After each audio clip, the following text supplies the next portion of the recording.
I'm more artist based. I was very much I'm into singing, dancing, and all that good stuff, right? Sports. But I guess I started my company, the first one, out of spite. Who here has been in the city recently? Pretty much everybody has, right? And you had to. So have you guys seen that blue van running around that says Chariot? So I started that when I was 19 years old. How old are you now? No, I'm just kidding. It's a secret. Okay, so I started that when I was 19 years old out of spite. The story goes that when Lyft and Uber just started, this was back in like 2000 something, really 2000 early something. They were just in San Francisco, and I had a meeting in, I believe it was Redwood City, which is about a few miles away. I tried calling a Lyft, and they didn't even leave the city, so I got rejected. And then I called an Uber, which was a black car service at the time, and it cost me almost $100 to get out there, right? So I was like, wow, that is ridiculous. And so I just said, screw that. I want to do something that for people who are kind of going through the same stuff like me. So I called up a friend, met up with him, and we discussed an idea. We said, why don't we come up with something that is from city to city transportation system where it could cut down traffic and do what it's supposed to do. And Chariot was great. He just came out of Cal Poly and he just started programming this app that we kind of just wireframed. And we were running that literally from the ground up. We were running that from, like, while the app was being built and put together, I was, going out and talking to these Uber drivers and Lyft drivers and saying, hey man, I have this thing going on, you want to try it out? It's espionage, but it stays between us. Right? So I was just like, yeah man, join this, blah, blah, blah. And then I just went out and talked to other people. I actually went out on routes, like bus routes and stuff like that. And I talked to other ride goers and I said, hey man, actually I'm just testing this out, but I'm coming up with something, and I showed them like a quick, like skeletal version of the app, which we call an MVP, right? What does an MVP stand for? Most minimum viable product. Mm-hmm. Yeah, sorry. And then what's a UVP? UVP is unique value proposition, which is another thing I said right after, right? And they said, oh, what about Lyft and Uber? I said, well, they don't. Try getting an Uber out here. They tried it, they didn't get it, and so I said, hey, try booking a Chariot. Bam. And then you have somebody like, able to pick you up. And for a while, things were going well, and the operations side, like again, we were doing this on like a very skeletal app that had no back end at the time, right? Because he just whipped it up. So for me, it was like I had somebody at home picking up the phone call and saying, okay, I'm gonna book you for this, and then just kind of like putting the logistics together like manually. We kept running that for a while, and it did really well. We were out in the city. We were doing a lot of transportation from the airport, which at the time was incredibly illegal.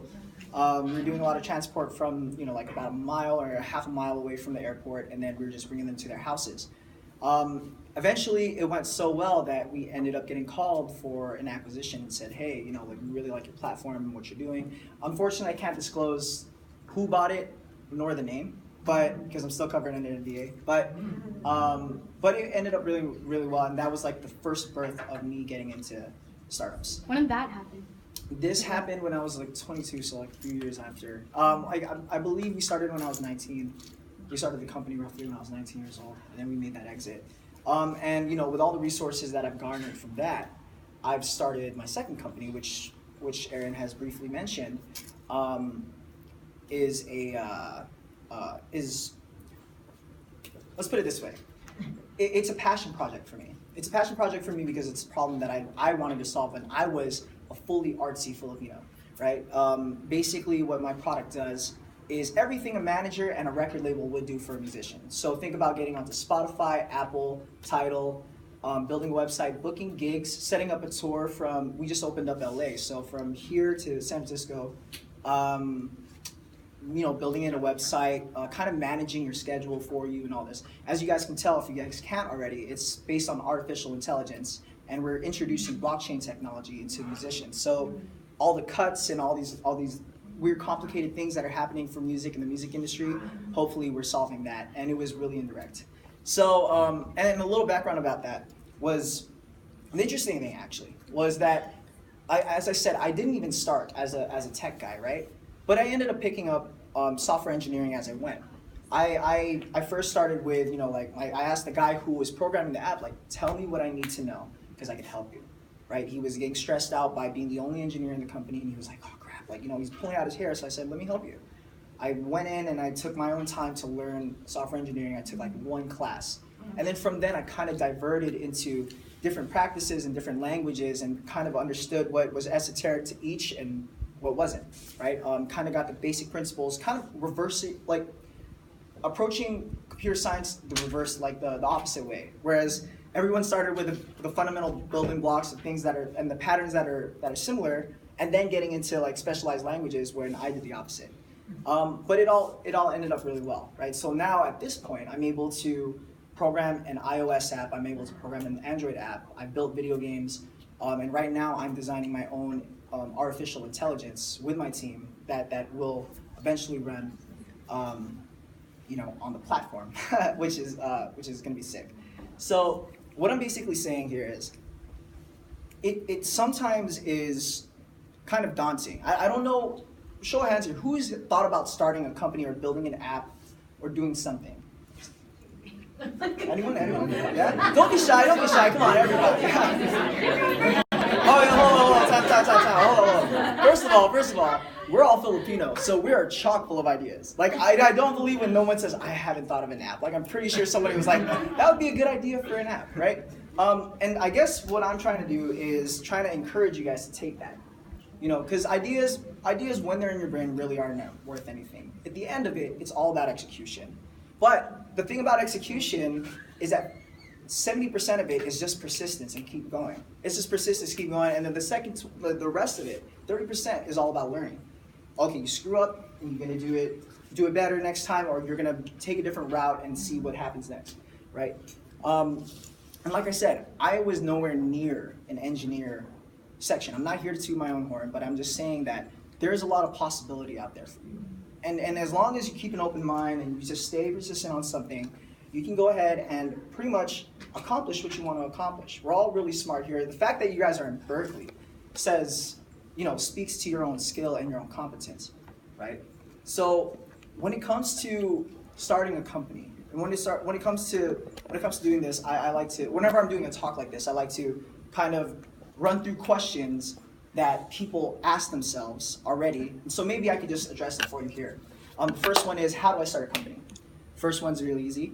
It's, what problem are you trying to solve? The best companies that survive are not the ones that aim to make money first. Google never started that way. Facebook didn't start. Uber definitely didn't start that way. It was just, dude, this sucks. I want to fix this. And they ended up finding a way to fix it. What we found, in my experience and in the industry that I've been in, I found that the people who are considered hackers, and not people who hack in the government website. I mean, people who see something that is broken, right? This is my definition of a hacker. See somebody who sees something that's broken or that could be improved or fixed and does whatever it takes to fix it. For example, that Chariot app that I mentioned to you before, that was not supposed to work. By all means, it had no database, it had no logic to it. It was just a totally blank app, right? Totally blank app, but then we ran it anyway. And that's where it all starts, right? Like, okay, how is this gonna work? Once you figure that out and figure out exactly what manual thing you need to do, then you just find a way to put that into tech, or just put a layer of tech on top of it, and then you have yourself an app, right? The second thing you want to think about is then the question comes in: how will I keep the lights on? How will I continue running this? How will I do, business? How am I going to pay my team, right? And then that question could be solved even easier. Are people already using your service? Because if they're using your service and they're loving it, then there's no problem for them. 9 times out of 10, which I found, there's no problem with them throwing in about $20 a month, saying, okay, I'm gonna keep using this. Who still uses Uber, right? Everyone has a homie who could just bring them in, or people have buses and trains and whatever, but people still drive Uber. Why? Because it provides a certain value that pretty much no one else can. Finding, and that digs right back into the UVP, your unique value proposition, right? Once you've solved your problem, you figured out how to solve it well, you already have your unique value proposition that no one can copy, right? It would take more resources for Google and Twitter, Google, Twitter, and Facebook to be like, I'm gonna copy that. And it's gonna take them more time to do so they won't do it, right? They won't pay attention to it. They'll just pay attention to the big cats that are copying their own moves. So as a startup, as a small team of 3 or 4, adjusting, moving at a pace that is kind of faster than these bigger companies is your only advantage. But that's the only advantage you really need. Your ingenuity, your speed, and your tenacity, right? I can't tell you how many times, even in Jamout, we've been rejected. We have been thrown around and pretty much tossed in, in and out of these VC rooms and whatnot. No matter how impressive on paper we are, there's still going to be a lot of obstacles that come your way. And we've had different things happen to us where, like, let's just say one record label actually sent us a cease and desist saying, hey, you can't do that. But then we're like, oh, okay. And we just did it. We did it. And unfortunately, I guess I can say this, but our service actually ran so well that one of the artists in their record label didn't want to continue with them anymore, and we ended up having them as an artist on Jamout. And he just toured New York and Miami, I believe, which we helped set up. So it was pretty dope, where you can see, like, once you come up with that problem and once you come up with a way to fix it, you can see exactly how much value that is. I'm not here to tell you that you're gonna make $1 million out of a company, right? That should never be someone's direct objective when starting one. It's just, damn, this actually worked. Like, this worked, and it worked for somebody else. Like, I've saved somebody a month. When an artist gets probably $2,500 a month, they have to pay a certain percentage of that, which I'm estimating is gonna be $700 a month to pay your manager. Instead, I cut that down and put it up for $20 a month. And then that person had the money to fly over to New York, right? On their own accord and do whatever they wanted to do and what did they need to do. Seeing that result right there is enough for me to start a company. It is enough for me to do what I need to do. What I'm saying is, as long as you're purpose-driven, as long as you know what you want, as long as you have the proper team, then there should not be nothing that stops you. We are all smart here, and we can all maneuver around. So the second thing that that people think about when they start about a company is, how will I know if this will work out, right? Very good question. You don't. But that's kind of the beauty of it. And again, startups are, I don't think about startups as a business. I think of it as a project, right? Think of it as I think of it as an adventure. I think of it as something as, I have 2 or 3 people who I would invite to my wedding, eventually, probably as one of my groomsmen or best man even. And we're gonna be jumping into this hole and not knowing what the hell's gonna happen, but we got each other's back. So I know we're gonna be okay. And that's kind of the thrill of it, right? You don't know, it's not like a bigger company, it's not like something that's set. It's, you pave your own road as you walk, right? You don't know. But as long as you have your team and you think of it as an adventure, it's gonna be fun anyway, despite all the crap that will hit you, right? And then the third one is, okay, Irwin, you said a lot of inspirational stuff, that's great, but how do I actually get started? I'd say the first thing is, call people or find people who are in for a mission like you are, right? I have my same team with Chariot is the same one that moved over with me to Jamout, and we've done separate things, but ironically, all of us are artists and all of us saw the same problem. We're like, we want to just fix this. Those guys may not be the most talented people. They may not come from Twitter. They may not come from Facebook. They may or may not, most likely not. But when they do, they just end up picking up the skill. When they're more in love, when you find people who are in love with the mission just as much as you are, then you end up finding out that they can learn on their own, and when they do, they rock it. They become just really good. Being the CEO, you kind of have to be a little step forward and navigate for them and saying, hey, this is how you should learn, this is how I'm going to direct you to somebody. But as long as you're improving, we're good. Right now, as Aaron has mentioned, I've grown my team, so right now I have about 10 people working under me.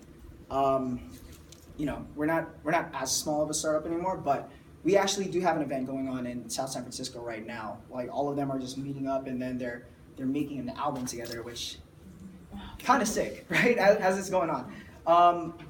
And I said that I could be here. If it wasn't for the team that I've kind of put together and I've kind of entrusted in, I would not be here at this moment. The only thing that I did was, he just came out of, his name is Kenton. Let me just give a quick story about this. His name's Kenton, came out of San Francisco State, knew nothing about startups. Dude came in, he said, I just want to learn. I directed him to the right people. I didn't teach him anything myself, but I directed him to the people he should meet. And then now he's running this event on his own. right? And I could have my own peace of mind as a founder and say, okay, yeah, you do your thing, dude, right? So with those three things in mind, having the problem you want to solve, having the ingenuity between you, and having a team that got your back, that's all you really need to start your first company, right? I'm hoping here that I can help, or I'm hoping that this speech, at the end of this, the speech helps Aaron and Faster accomplish what it's supposed to accomplish. Get more engineers out to start bigger companies. It would be sick if I can walk out of this door and, think to myself and say, you know what, somebody here is going to start the next best company. Somebody here, right? Whether you want to admit it now or not, somebody's going to do it. I'm not here to push some kind of agenda, but it would be very cool for me to say something like that. We do need more Filipino founders, as I've seen that we are lacking that drastically in the Bay Area. It's not the funnest thing. But moving forward from this point, we could see more of a turnout on tech. And if even people just attempted to start one, right? You have to think about, and if you think about worst case scenarios, it's you don't really lose out on something like that. When people think about starting a company or saying whatever, they say something like, if I start a company and I fail, I lose all this. Not really. Because if you start a company and fail, and at least in Silicon Valley, you already have a leg up from anybody who's trying to apply anywhere. They'll say, oh, you're a founder? Oh, you failed? That's cool. That's like a rite of passage for some people out here in tech, right? Like for me, the fact that I was able to say I could exit a company was great, but for some reason, some people respected the people that have failed companies more, right? Because when you come into something like this, again, you have to learn something from scratch. And when you learn something on your own, you have experience that no one else has when they're sitting in front of a classroom or doing anything like that. As you might have noticed, I don't know if you guys know Y Combinator or any of that. They don't sit their founders down and have an educational talk. They have things like this, where it's just somebody sharing their insights, and people such as yourself just pulling away from it.